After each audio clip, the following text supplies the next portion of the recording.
बच्चों, आज मैं आपको बताता हूँ पर्सपेक्टिव में ड्राइंग कैसे करते हैं।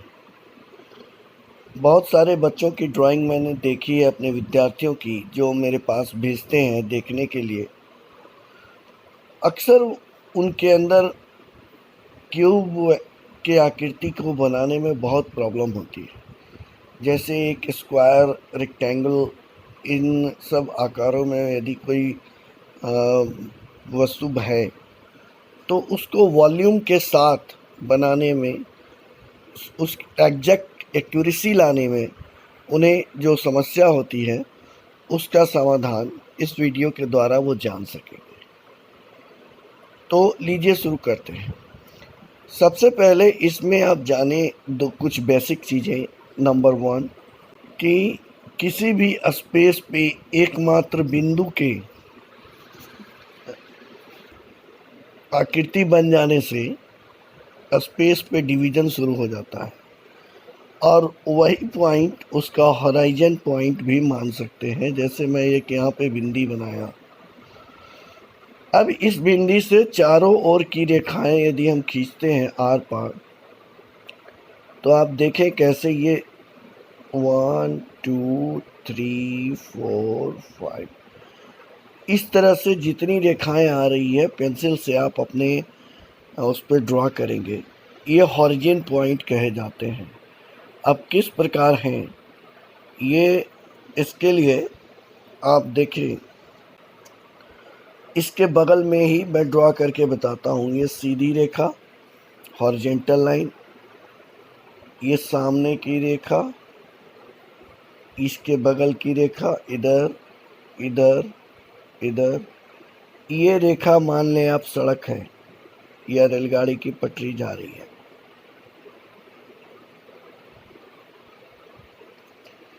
इसके ठीक बगल में एक पोल है।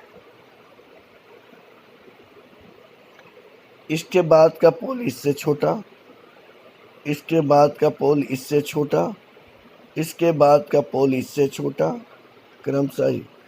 तो आप देखें कि ये बीच वाला जो सेंटर पॉइंट हमने बनाया था, इस पॉइंट की बात मैं कर रहा हूँ, जहाँ पे सभी यहाँ हॉरिजन पे आके मिल रहे थे, वही पॉइंट यहाँ पे बनता है।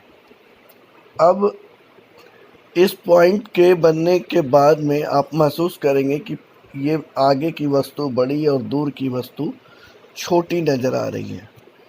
इसी प्रकार यदि पेड़ की आकृति हम बनाते हैं, तो पेड़ की आकृति बनाने के लिए भी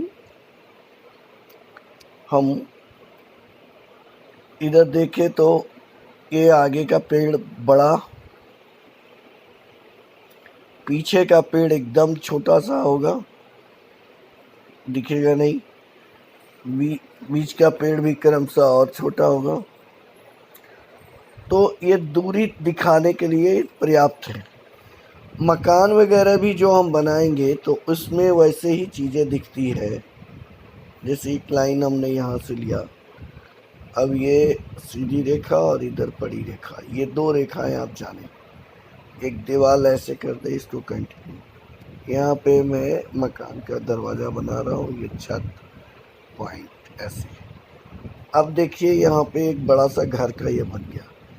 इसी के तरह से जैसे इसी लाइन में जो पोल वाली लाइन आ रही है, मकान भी इसी क्रम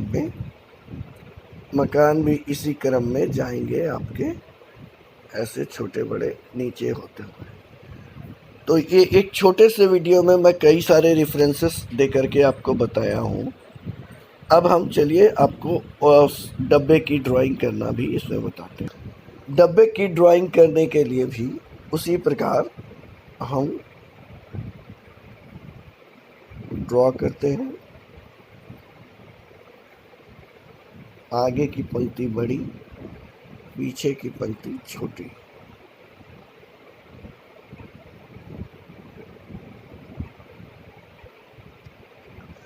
अब ये आपका डब्बा बनकर तैयार हो गया। तो आप समझ रहे हैं यहाँ का स्पेस और यहाँ का डिस्टेंस। ये डिस्टेंस समझना बहुत आवश्यक है, तब आप इस तरह की ड्राइंग को कर सकेंगे। अब आपको हाथियों का कंपोजिशन बनाने के लिए बताते हैं। वाइल्ड लाइफ में ये आवश्यक है।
हाथी की ड्राइंग के बाद अब बनारस के घाट का एक ब्रीफ कंपोजिशन पर्सपेक्टिव के अनुसार बनाने के लिए आपको बता रहा हूँ।